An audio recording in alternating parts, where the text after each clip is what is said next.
충청남도 삽교천 방조제 준공을 마지막으로 그분은 세상을 떠나셨습니다.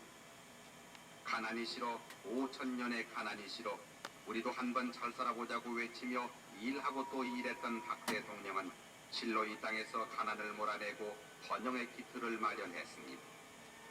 1979년 10월 26일 오전 박 대통령은 충청남도 당진군 신평면 운정리 현장에서 삽교천 방조제 준공식에 참석했습니다. 살아생전의 마지막 공식 일정에서 남긴 박 대통령의 말을 들어봅니다. 충남의 국민 여러분, 충남 도민 여러분, 이 우아한 방조제와 호수는 우리가 지난 2년 10개월 동안 불철 주야 산을 깎고 바다를 막아 쌓아올린 땀의 결정이며 국토 개발에 있어서 또 하나의 우렁찬 계가입니다.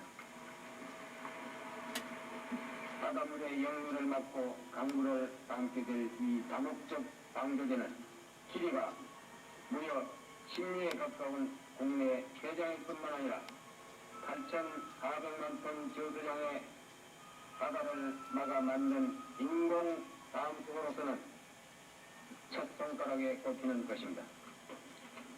삽교천지구 대단위 농업 종합개발 사업 가운데에서 규모가 가장 크고 중추적 역할을 하게 될 이 다음수호의 완성으로 당진, 아산, 예산, 홍성 등 2호장의 광활한 평야는 이제부터 한수해나 염해를 모르는 이상적인 전천후 농토가 되었습니다. 앞으로 이 다음수호는 주변 농경지 2만 5천 정도에 대한 풍부한 관계 용수의 원천이 되어서 식량 증산과 농촌 소득 증대에 크게 이바지할 것은 물론 하루에 4만 톤의 공업 용수와 생활 용수를 공급하는 간접 효과도 가져오게 될 것입니다. 정부는 일찍이 국토 종합개발 계획이라는 대명제를 설정하고 제2차 경제개발 5개년 계획 추진 과정에서부터 4대강 유역의 다목적 개발 사업을 본격적으로 올려왔습니다. 그리하여 오늘날 우리나라 4대강의 수자원 관리 시설과 유역 일대의 농경지는 완벽하게 변모하여 상습생선 한수해를 극복했을 뿐만 아니라 해마다 농작을 풍작을 거두어 주력 작업에 크게 이바지하고 있습니다. 이와 같은 방대한 규모의 삽교천지구 종합개발사업이 모두 끝나게 될 1983년경에 가면 우리나라의 모든 농촌이 한해와 수해를 모르는 근대적인 과학혁명을 하게 되고 토지 이용률의 확대로 식량 생산은 물론 농가 소득도 획기적으로 증대될 것입니다. 그림 같은 자연의 풍치를 끼고 새집들이 들어서 날로 살바꾸게 가고 있는 우리나라 농촌이 쾌적하고 편익한 문화생활의 보금자리가 될 날은 멀지 않습니다. 농촌에서 태어나 서민 속에서 자라고 항상 결여와 함께 지낸 박정희 대통령.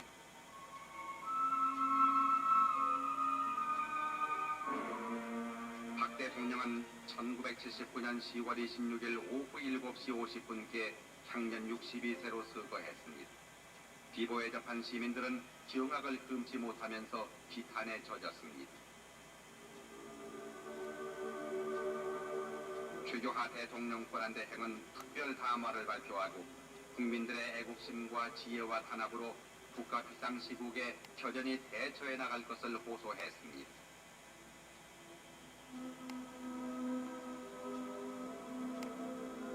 노재현 국방부 장관과 합참의장 육해공군 참모총장은 공동 결의문을 발표하고 국군 전 장정은 최규하 대통령 권한대행을 중심으로 일치 단결해서 북한군의 어떤 도발도 즉각 응수할 수 있는 만반의 태세를 갖추고 국가 보위의 대임을 완수할 것을 다짐했습니다. 고 박정희 대통령의 국장이 11월 3일 9일장으로 결정된 가운데 거리마다 집집마다 조기를 내걸고 고인의 서거를 애도했습니다. 세계 여러 나라 지도자들도 증문을 보내오는 등 조의를 표했습니다. 청와대에 마련된 고 박정희 대통령 빈소에는 큰영애가 아버님 영전에 분양을 하고 명복을 빌었으며 영부인을 여의신 지 5년 남짓 만에 당신마저 떠나시니 세 유자녀의 통함은 이루 말할 수가 없고 이를 지켜보는 국민들의 비통함도 더없이 크기만 합니다. 조국의 근대화와 민족의 중흥을 위해 일하고 또 일했던 고 박정희 대통령.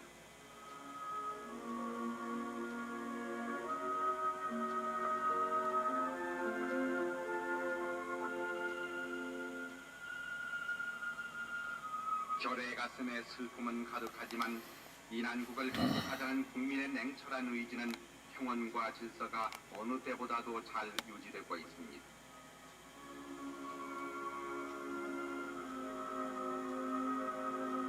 졸지에 당한 이 국가적인 비극에 온 국민은 너와 내가 없이 주한 외교사절들도 건국정부의 조의를 표하면서 박 대통령의 서거를 애도했습니다. 님은 가시고 온 나라에 슬픔을 주었습니다. 몸부림을 쳐도 가신님은 되돌아오시지 않습니다. 그러나 고인이 이룩한 빛나는 업적은 별의 가슴에 영원히 새겨질 것입니다.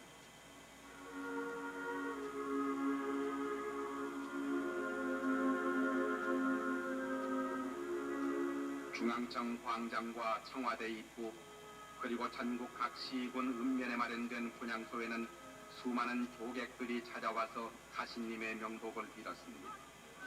당대 인기를 얻기 위해서가 아니라 후세 사가들이 어떻게 기록할 것인가를 항상 염두에 두고 일했던 고 박정희 대통령.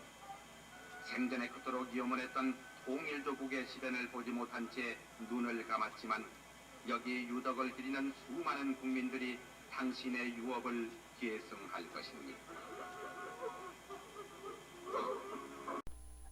5.18 논쟁, 해방 후 좌위기 분열이 6.25 사변으로 인해 좌익들은 낙동강 전선에서 인민군들이 패하자 대부분 그들 따라서 월북하고 나머지 국민들은 반공으로 똘똘 뭉쳐 그동안 탈없이 경제발전으로 지금의 우리 국력을 키워온 것만 해도 기적이라면 기적이라고 할 수 있을 정도의 이 나라의 눈부신 발전이었다.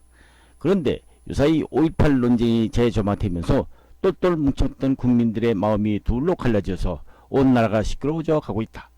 왜 5.18 소리만 나오면 마음에도 없는 말로 서로 상처되는 말이 난무할까?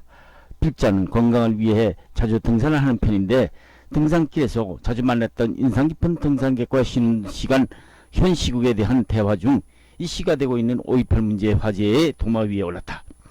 그 등산객이 먼저 누구나 듣기를 거북하게 하는 5.18 얘기를 꺼낸다. 그는 요사이 국회에서 잊어버릴만 하면 또 5.18 진상조사위원회라는 것을 만들어서 정치권에서 들먹이는 것이 역겹다는 것이다. 실제 5.18 당시 사람들은 정작 입을 다물고 있는데 심심하면 5.18 카드를 꺼내는 정치권 심보가 무엇일까? 매년 수박 겉핥기식 정치권에서 아전인수격으로 이 문제를 제기해 자기 주장들만 펴면서 이 문제만 나오면 국민들의 마음에 상처를 준다는 것이다. 5.18 소리만 나오면 서로가 서로를 가해자라며 피해자라면서 양강 구도로서 다람쥐 치바퀴 굴리듯 서로의 입장만을 팽팽히 주장만 하고 있는 것이야말로 개탄할 일이 아니냐고 했다. 국민들은 이 말만 나오면 둘로 갈려 쌍방의 피해를 보고 있는데도 정치권들은 이 논쟁을 교묘하게 국민들을 이용해 먹고 국민들 간의 화합은 뒤처편이라는 것이다. 소위 5.18 민주화 운동 또는 광주 사태라고 불리어 용어 자체가 서로를 피해자라고 불리우는 이 상황을 정치꾼들은 전혀 이용만 해보려고만 하지 국민을 탄압시키려 하지 않는다는 것이다. 다음은 그분의 주장을 듣는 대로 필자가 서술형 글로 옮겨본 것이다. 1979년 10월 26일 고 박정희 대통령은 충남 탕진과 경기도 평택을 잇는 방조제 공사 준공식을 마치고 그 광대한 바다를 육지와 육지로 맺어지는 방조제를 만족시키면서 바라보면서 헬기장에 도착한다. 박정희 대통령으로서는 그날같이 기분 좋은 날이 없었다. 헬리콥터를 타고 청와대 근방에 내린 대통령 일행은 궁정동 안가에서 뒤풀이 연회가 벌어진다. 대통령 옆에는 여자 가수들이 앉아 노래를 불렀고 반대쪽에서는 문재인 대통령의 신복들인 중앙정보부장 김재규와 비서실장 김계온과 경호실장 차지철이 나란히 앉아서 피로를 풀고 있었다. 그런데 문제는 대통령 앞 연회장인 장소에서 중앙정보부장 김재규와 경호실장 차지철이 서로 간의 정치적 욕심으로 인한 오랜 갈등이 언쟁으로 폭발. 김재규가 참지 못하고 대통령 앞에서 못할 짓을 저지른다. 김재규가 차지철을 권총으로 살해하자 김재규는 대통령의 얼굴을 보는 순간 촛불을 대통령을 향하여 발사한다. 대통령이 사망하자 김재규는 당황한 나머지 비서실장 김계훈과 같이 피 묻은 옷을 입은 채 밖에서 기다리고 있던 육군 참모총장 정성화를 찾아서 긴급 사태가 생겼다면서 중앙정보부로 가자고 한다. 김재규는 차 안에서 계엄령을 선포해야 한다고 주장한다. 영문도 모르는 정성화는 동승한 김재규의 피 묻은 와이셔츠를 보고 정성화가 이상한 생각이 들어서 계엄령을 선포하려면 정보부로 갈 것이 아니라 육군본부로 가자고 하여 차를 6번으로 향한다. 육군본부 벙커에 도착한 김재규는 강요들을 모이게 하고 대통령이 유고 중이니 비상계엄을 선포해야 된다고 일방적으로 역설한다. 영문도 모르는 강요들은 그제서야 비상계엄을 주장하는 김재규가 수상한 짓을 했다는 것을 알게 되고, 대통령 시의 사건이 알려지자 대통령 유고 시에는 국무총리가 권한 대행을 하게 되었기 때문에 당시 국무총리였던 최규하가 대통령 직무 대행을 거쳐서 1979년 10월 6일 대통령 보궐선거로 당선된다. 문제는 이때 정치권이었다. 대통령 권한 대행을 거쳐 옹격별의 대통령으로 당선된 최규하는 정치에는 관심이 없는 순수한 관료 출신 대통령으로서 대통령 시에로 생긴 민생이 더 큰 과제였기 때문에 폭등하는 유가를 막기 위해서 사우디아라비아, 쿠웨이트를 방문한다. 이 사이 박 대통령 시혜자인 김재규 수사를 맡은 전두환 보안사령관은 김재규를 군법회의에 회부시킨다. 그런데 문제는 이때부터였다. 당시 정치권을 주름잡던 공화당 김종필과 신민당 김영삼, 김대중, 이른바 삼김씨들은 비상계엄하에서 정치활동이 금지되어 꼼짝할 수 없는 지경이었던 것이다. 이들은 최규하가 비상계엄을 어서 풀고 내신 대통령직을 내놓을 것으로 믿고 있었다. 왜 그랬을까? 그들이 바라보는 최규하는 본래부터 정치에는 관심이 없는 관료 출신으로 대통령직 과도기로 보고 있었던 것이다. 이때 세간에서는 여당 유력자인 김종필이 자기 정식 대통령으로 당선될 것으로 알고 있었기 때문에 여당인 공화당은 은근히 기대하고 있었지만, 그렇다고 이런 기회를 그냥 넘길 야당인 김영삼이나 김대중도 아니었으므로 정치판은 극도로 눈에 보이지 않게 흥분하고 있었던 것이다. 이 세 사람은 중국 고사에서 나오는 5월 동주처럼 대한민국 호라는 한 패를 타고 무주공산이나 다름없는 과도적 최규하 대통령 자리를 놓고 암암리의 김영삼, 김대중, 김종필 세 사람은 각각 자기들만의 지지자들로 똘똘 뭉친 세력을 갖고 있던 정치인들로서 차기 대권을 노리고 있던 사실을 숨길 수 없는 사실이었던 것이다. 당시 상황을 보면 김종필은 공화당 세력과 지역적으로는 그의 지역구인 충청도 민심을 등에 업고 있었고, 신민당 김영삼은 신민당과 그의 출신 지역인 경상도 민심을, 김대중은 전라도 민심을 이용 대권을 누리고 있었다는 사실은 누가 말하지 않아도 만천하가 다 알고 있는 사실이었다. 그런데 이 세 사람 이의 대권을 누리고 있던 또 한 사람이 있었으니 김재규의 수사를 맡고 있던 보안사령관 전두환이었던 것이다. 전두환은 역시 군부의 실세로서 등장했기 때문이었다. 차기 대권을 노리는 이 네 사람들 중 전두환을 뺀 세 사람, 김종필, 김영삼, 김대중은 떡줄 생각은 하지 않고 있는데 서로가 자기네들 각각 대권 기회가 올 것이라고 군침을 삼키고 있었는데, 제일 걸림돌은 정치활동을 일시 정지시킨 비상계엄하에 눈에 가시였던 것이다. 김종필은 아무리 비상계엄하더라도 여당이며 박정희의 조카 사위인 점을 고려 자기에게 낙점을 해줄 것이라고 믿고 있었고, 김대중, 김영삼은 최규하 대통령에게 비상계엄을 해제를 요청했지만 번번이 박정희 대통령 시에 당한 국정불안이 안정될 때까지는 해제할 수 없다는 것이었다. 여기서 문제가 되는 비상계엄 성격을 알아보고 넘어가자. 비상계엄이란 무엇인가? 헌법 77조 1항, 계엄법 2조 2항에 이거 대통령이 전시, 사변 또는 이에 준하는 국가가 비상사태에 적과 교전 상태에 있거나 사회 질서가 극도로 교란되어 행정 및 사법 기능의 수행이 현저히 곤란한 경우에 군사상 필요에 의거나 공공의 안녕 질서를 유지하기 위해서 선포하는 계엄을 말한다고 하고 있다.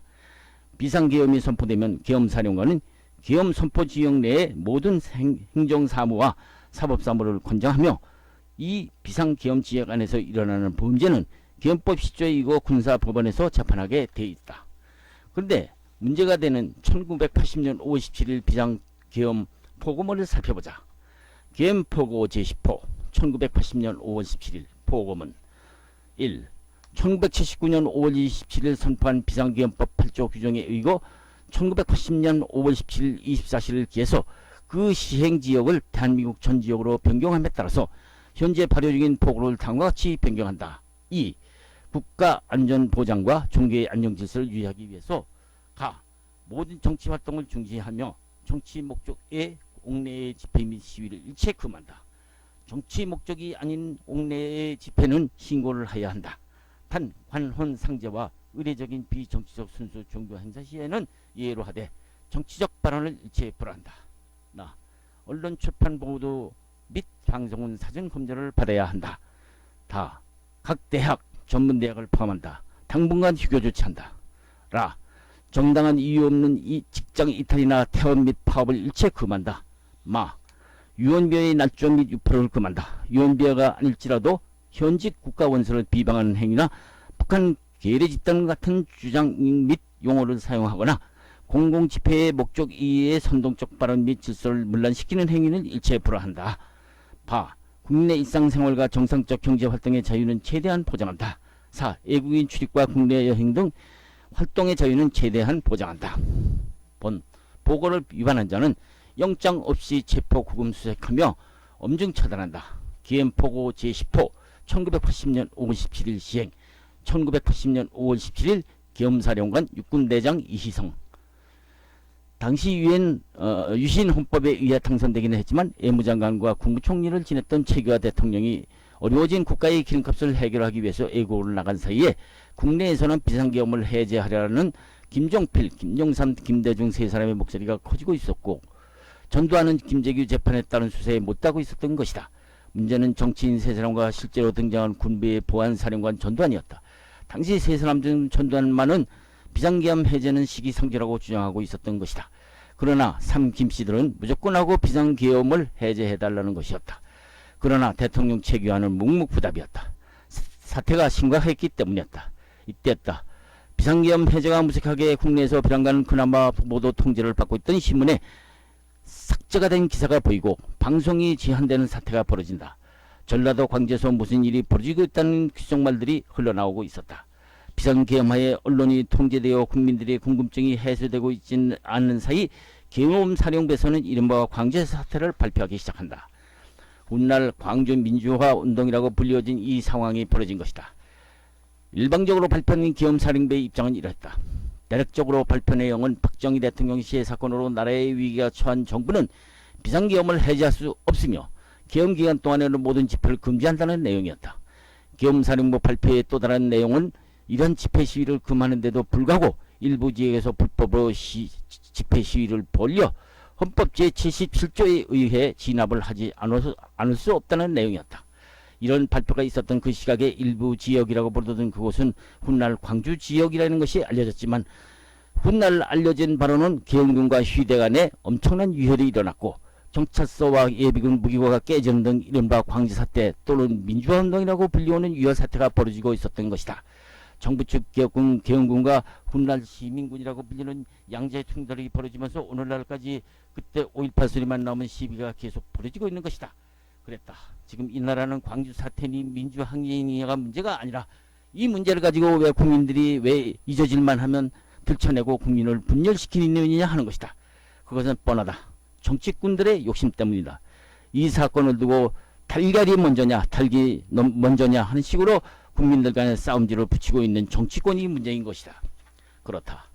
매듭은 풀어야 한다. 그러자면 정말로 나라의 정의를 재단할 수 있는 진정한 정치인들이 나서서 풀어야 하는데 국민들은 안중에도 없고 오히려 5.18 소리만 나오면 정치권이 서로가 서로를 선동선전하면서 서로의 상처를 주고 있다는 사실이다. 정치하는 분들 왜 그러실까? 민주정치의 본산인 영국 런던 하이드 파크에 가보면 어느 누구든지 자유로이 정치 연설을 하는 장소가 있는데, 이 장소에서는 정치하는 사람들 보고 우리나라에서는 막말이라고 정치인들이 몰아세우는 정치 모래배들이라고 불리워진다. 그렇게 정치인들이 모래배라는 비난을 받아가면서까지 왜 이 나라 정치인들은 5.18 소리만 넘어오는 국민들을 이용해 국민들의 분열을 조장하는 것일까? 그것은 간단하다. 정치인들의 욕심 때문이다. 곰곰이 생각해보자. 솔직히 지금 이 나라는 정치하는 분들께서 국민을 분열시키고 있는 것이다. 5.18이라는 문제로 국민들끼리 서로가 서로를 치고받고 싸우는 동안 말리기는커녕 오히려 싸움을 서로 부추기고 있는 것이다.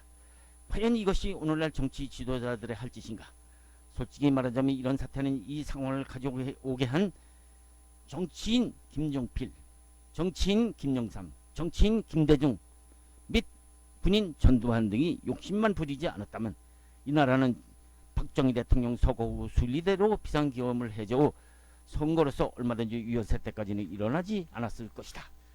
필자와 대화를 나누고 있던 그 등산인은 다음과 같이 말을 남기고 총총히 사라졌다. 그 등산인의 신분을 알 필요가 없다. 알아서 못하겠는가? 만일 혹시 성함이라도 묻는다면 요새의 정치권 모양으로 요번 일로 국민들에게 자갈이라도 밀리겠다는 얘기냐고 항변할 것이니 말이다.